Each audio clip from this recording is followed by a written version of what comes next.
नमस्कार। मातृशक्ति और पितृशक्ति। पिछली वीडियो में कोविड-19 के बारे में जो मैं बोल रहा था कि उसमें फिजिकली और मानसिक ताकत का क्या महत्व है, तो ये दोनों एक दूसरे के पूरक हैं, ज़रूरतें हैं। ऐसा भी नहीं हो सकता कि हम मानसिक बल हो और शारीरिक कमज़ोर हों। पहली बात तो जब शारीरिक कमज़ोर होंगे तो मानसिक बल नहीं होगा। उसमें बल हम बोलते हैं लोग, जो वो दुस्साहसी हो जाता है। अगर हम शारीरिक रूप से कमज़ोर होंगे तो हम आंतरिक रूप से कमज़ोर भी होंगे, लेकिन हम दुस्साहसी होंगे। क्रूरता, अमानवीयता हमारा स्वभाव बन जाएगा। तो इसलिए फिजिकल फिटनेस ही अध्यात्म का आधार है। यानी कि जो ये स्ट्रक्चर है, शरीर है, इसके अंदर का जो वो अव्यक्त शक्ति है और जो हमारा बल है, वो तभी अच्छा होगा जब ये बाहर का स्ट्रक्चर खड़ा सही होगा। जब बिल्डिंग की नींव मजबूत होगी तो उसके अंदर के जो कमरे हैं, जो उसमें हमने सजा रखा, वो तभी मजबूत और टिकाऊ होगी जब बाहरी उसके जो आधार हैं वो मजबूत होंगे। तो मैं ध्यान के ऊपर मैंने बोलने का वो कहा था कि लंबा विषय है, तो मैं इसे थोड़ा सा बता दूं क्यों शरीर और मन को ताकत देता है और कोऑर्डिनेशन बनाता है। पूजा का मैंने आधार आपको बताया था, वो तो आम आदमी को इस तरह से आधार से भी अगर आप करेंगे तो भगवान ज़रूर मदद करता है कि आप वहाँ पे अपने हित के साथ लोक हित का भी भाव रखें और उससे ऊर्जा लेकर के लोक हित के लिए भी सोचें। और ये तो पहले ही कहते हैं, जिस व्यक्ति ने दूसरे का हित सोचने लगा, कुदरत अपने आप ही उसका हित करने लगती है। ये भी आप सत्य मान लें। तो ये मैं अपने पर्सनल अनुभव से बता रहा हूँ और लोगों के अनुभव से, जिन्होंने मतलब असाधारण कार्य करे हैं, उनका भी जो ऐतिहासिक इतिहास है उससे भी मैंने सीखा है। तो ध्यान इसमें क्यों सहायक है, मैं ये अब आपको थोड़ा सा बता दूं। और ध्यान है क्या? ध्यान, जैसे मैंने बताते हैं कि निद्रा, आप ये देखिए प्रकृति ने हमें कैसे बनाया, आराम। जब हम पूरे दिन काम करते हैं तो फिर हम रात को सो जाते हैं, तो सोने का काम क्या है कि हमारे शरीर को और मन को जो थकावट हुई है पूरे दिन, उसे आराम मिल जाए, अगले दिन के लिए ऊर्जित हो जाए, ताकत मिल जाए अगले क्रम क्षेत्र में उतरने के लिए। ये नींद का स्वरूप है, उसका जो उद्देश्य है ये है। अब उसमें ये आता है कि हमारे बड़े बुजुर्ग बोलते थे कि भाई ज़्यादा सोने से आयु घटती है। तो ये कहते थे श्वास कम हो रहे हैं। ये सत्य है, वो आधार अब वैज्ञानिक आधार पर बताया, लेकिन अभी भी बताया नहीं जा रहा, हमारे पाठ्यक्रम में ये जोड़ा नहीं जा रहा। ये जबकि वैज्ञानिकों ने सिद्ध कर दिया है कि निद्रा में और जागृत अवस्था में श्वास की गति में फ़र्क होता है।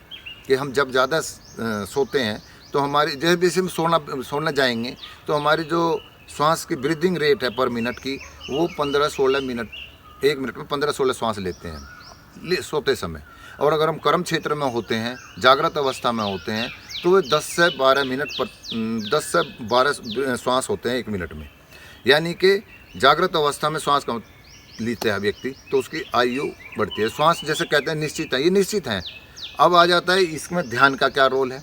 तो ध्यान का रोल ये है कि नींद तो जो 5-6 घंटे लेते हैं उसमें हम आराम तो मिलता है, लेकिन हम अपने जो आयु है, श्वास जिसे निश्चित बोलते हैं, उनको घटा रहे हैं। अब ध्यान इसका उलट है कि जब हम ध्यान करने लगते हैं तो उस ध्यान की अवस्था में हमारे ब्रीथिंग रेट घटती है।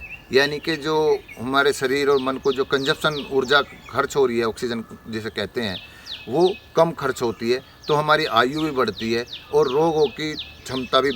रोगों से लड़ने की क्षमता भी हमारी बढ़ती है, निर्णय लेने की भी क्षमता बढ़ती है। तो इसको आप ऐसे दूसरा एक एग्जांपल देख लीजिए कि जैसे ज़्यादा श्वास लेने वाले जितने भी प्राणी हैं, कुत्ता है या और अन्य हैं, उनकी आयु कम है। ये भी सिद्ध हो जाता है कि श्वास निश्चित है, तो वो ज़्यादा श्वास लेता है तो वो जल्दी चला जाता है।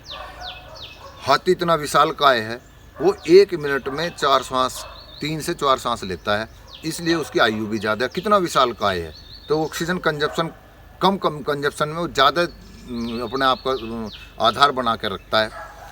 ऐसे कछुआ भी कई सौ साल जीता है, वो भी श्वास कम लेता है।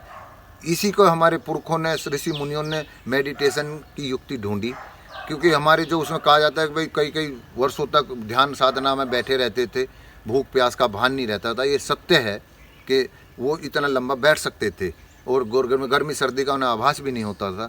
तो ये क्योंकि माइंड और बॉडी का कोऑर्डिनेशन बनाती है, ऑक्सीजन का कंजप्शन कम से कम करती है। मेडिटेशन की जो तकनीक है, ध्यान जो है, ये वैज्ञानिक सिद्ध हो चुका है। तो जब हम ध्यान में बैठते हैं तो इससे होता क्या है कि जब हम ध्यान करते हैं तो हमारी नींद की भी टाइम कम हो जाता है। जैसे अब प्रत्यक्ष आप देख लीजिए मोदी जी को देख लीजिए कि मोदी जी 20-22 घंटे काम करते हैं और थकते नहीं हैं, यानी कि वो कोई ना कोई युक्ति मेडिटेशन की करते हैं।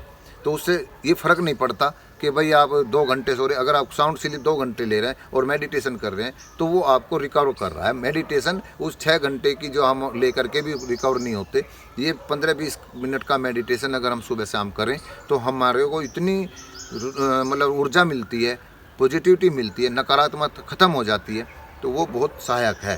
तो इसमें अब करना क्या है, क्योंकि इतने स्ट्रेस हैं, ये बड़ा गहन विषय है, मैंने तो इसका स्वरूप बता दिया। तो जहाँ भी जिसके गुरु या जो भी कहीं साधना करने वाले मिले उनकी शरण में जाइए, उनसे जो भी तकनीक है वो सीखिए। अच्छी बुरी कुछ नहीं होती, आप जैसे भी बैठेंगे अच्छे भाव से तो आपको प्रभाव आएगा। इसलिए आध्यात्मिक ऐसे होना है, हमें ये आडंबर करके नहीं होना, प्रसाद जागरण भंडारे करके नहीं होना, उनसे कोई लाभ नहीं होना, ना समाज का होना ना स्वयं का होना। वो जो मैंने बताया कि जो आपके अंदर संस्कार हैं वो संस्कार ऊर्जा मिलकर के वो उसका प्रभाव आता है। तो मेडिटेशन जो है वास्तविक जो आध्यात्मिकता का जब वो क्रिया है, वो आपके अंदर के जो संस्कार हैं, कुसंस्कार जिन्हें बोल देते हैं, भौतिकवाद के भी हैं, जैसे भी हैं, वो प्रारब्ध से भी आए हैं, जहाँ से भी, मतलब बहुत गहरा विषय मैं बताऊँगा तो टाइम लगेगा, लेकिन आप समझ लेना। किसी अच्छे आदमी के पास बैठना, वो बताएंगे कि अब संस्कारों को दग्ध करता है। यानी कि मेडिटेशन जो भी निगेटिविटी हमारे अंदर है, जो भी हमारे आत्मा के प्रकाश के ऊपर जो आवरण लगा है, चिप जिसे बोलते हैं आप उसको आधुनिक भाषा में कहें, जैसे मोबाइल का है कि इसकी बॉडी जो बाहर की बॉडी है वो हमारे शरीर के रूप में है, इसका जो सॉफ्टवेयर है, डिश है या चिप है, वो हमारे संस्कार हैं जिसे हम चित्त के रूप में भी बोल देते हैं। और इसकी जो बैटरी है वो हमारा आत्मा का रूप मान लीजिए कि जैसा इसको संचालित करने वाली बैटरी ऊर्जा है, जो इसकी वो बैटरी है, हमारी ऊर्जा हमारी आत्मा है। चार्ज उसको कुछ चार्ज करते हैं बैटरी से, ऐसी हम ऊर्जा तो प्रकाश तो देती है, लेकिन खान पान हमारा रखना पड़ता है, खाते हैं आते हैं, उससे हमें वो ऊर्जा वो बैटरी संचालित होती रहती है। अगर हम जैसे शरीर को, अगर हम आत्मा तो हो अंदर, ये बॉडी भी हो, संस्कार भी हो, अगर हम खान पान नहीं होंगे तो ये स्वरूप नष्ट हो जाएगा। ऐसे ही मोबाइल में भी अगर बैटरी लगातार ना लग दें, वो उसका भोजन है बिजली, ऐसे ही हमारा ये खान पान हमारा भोजन है उस शरीर और उस आत्मा और उस संस्कारों को चलाने के लिए। तो ये ऐसे मैं एग्जांपल दे रहा हूँ। अब इसमें आ जाता है कि भाई मैंने बताया वायरस के बारे में बोला कि इसमें बाहर से कुछ वायरस घुस जाता है या अपडेट करना होता है, आउटडेटेड हो जाता है। ऐसे हमारा चिंतन भी, इसमें भी अच्छे बुरे संस्कार भी आते हैं, अच्छे भी और बुरे भी, प्रारब्ध से भी आ रहे हैं, हमारे आसपास के वातावरण से भी आ रहे हैं, अपनी नस्लों से भी आ रहे हैं, माता पिता के संस्कारों से भी आ रहे हैं। तो उन सब को व्यवस्थित करना, प्यूरिफाई करना कि जो सही है हमारे लिए, मानवता के लिए, प्रकृति के लिए, उनको सही स्वरूप में लाने के लिए मेडिटेशन बहुत बड़ी सहायक चीज़ है।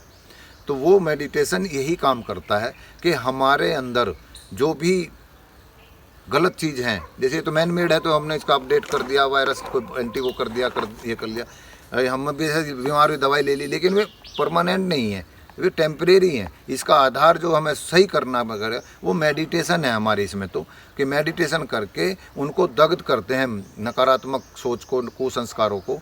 तो वो मेडिटेशन काम करती है। क्योंकि करेगी कैसे, क्योंकि नींद में हमारी इतना सांस, मतलब वो जो ज़्यादा सांस लेने में हम रिजल्ट नहीं दे रहे हैं, केवल हम जिंदा रहने के लिए, काम करने तक ही वो हमारी नींद काम करती है।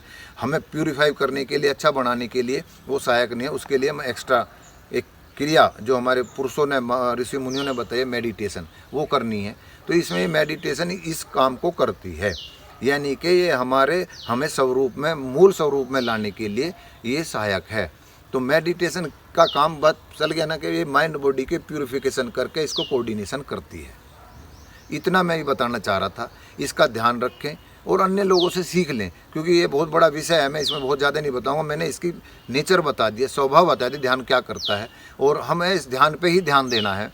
बाकी ये जो विलासिता के कारण हम, या भोग विलासिता के कारण हमें जो आडंबरों में घेर दिया है कि वहाँ जाके मन्नत मांगिए, वहाँ जाके ऐसा करिए और आप ऐसा, आपका विकास हो रहा है और वही कारण हो रहा है, वो नहीं है। वो आपके जो संस्कार हैं और वो जो बैटरी से ऊर्जा ले रहे हैं, प्रकाश मिल रहा है, उसके कारण वो प्रबल तो हो रहे हैं, लेकिन कुसंस्कार हो रहे हैं। इस मेडिटेशन के या हम वहाँ से कुछ वैसे मांगेंगे, अपना विकास नहीं, समाज का विकास भी, तो शायद वो ज़्यादा सहायक होगा, जिससे हम पथ भ्रष्ट हो चुके हैं इस आडंबरहीन